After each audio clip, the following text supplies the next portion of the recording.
बोला नहीं जी बस वैसे ही बिरयानी खाए हैं, वैसे ही गुडविल विजिट है जी, ऐसे ही गल्ला बाता करने आए। Do you believe this shit कि ऐसे ही बकवास करने आए कि विजिट है? ये गुड टाइम विजिट्स होते हैं जब when you are in a war like situation.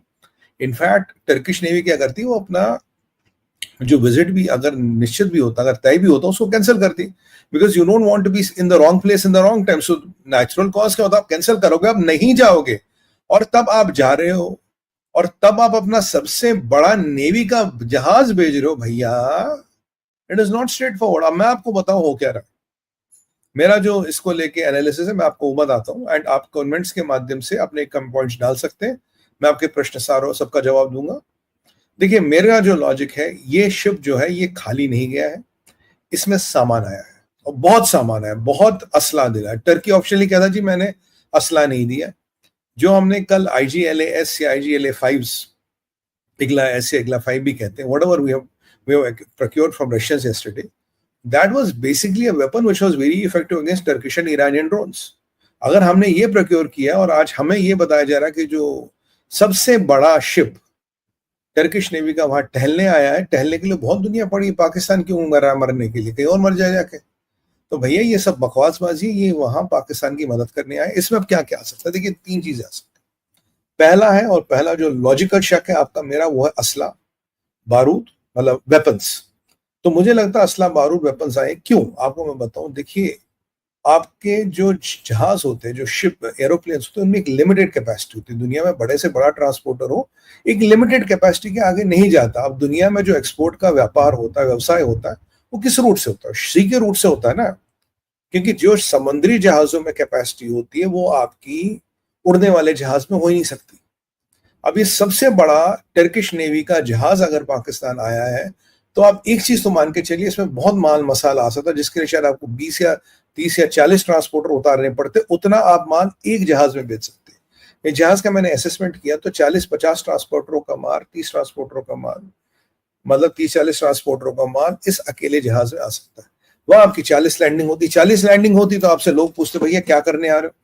एक लैंडिंग में बोल दिया नहीं जी बस जक़ात बांटने आए थे भिखारियों को। दूसरी लैंडिंग में बोले थे बस दरगाह गए थे, मतलब माथा टेकने। अब 40-30 लैंडिंग करोगे तो कोई बेवकूफ थोड़ी ना समझ जाएगा। इन्होंने क्या कर दिया, शिप भेज दी। शिप में 100% असला बारूद और ये सब आया है, और बहुत सा ऐसा असला बारूद होता है, बहुत से ऐसे वेपन्स होते हैं जिनको आप एयर से ट्रांसपोर्ट नहीं करते। It is not considered very safe, but sea से आप उनको ट्रांसपोर्ट कर सकते हो।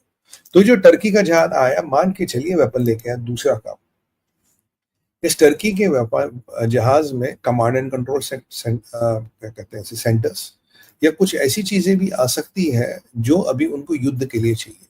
It's not only weapons, command and control structures, कुछ सेंसिंग इक्विपमेंट, या टर्की ने अपने कुछ सिपाही डिप्लॉय करेंगे इस शिप के माध्यम से।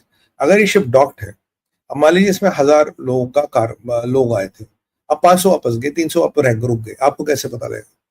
तो एक बहुत अच्छा तरीका होता अपने लोग लाने का, और उनका जो इक्विपमेंट है, उनका जो गियर है, उनके जो काम करने के लिए उनको गियर चाहिए ना, इक्विपमेंट गियर, वो भी लाने के लिए पूरी यहाँ से संभावना हो सकती है। तो ये एक संभावना है। तीसरी बात, और जो सबसे डरावनी बात है, जो मुझे लगता है ना हो बट हो भी सकती है, वो ये है सर कि Turkey is a member of NATO.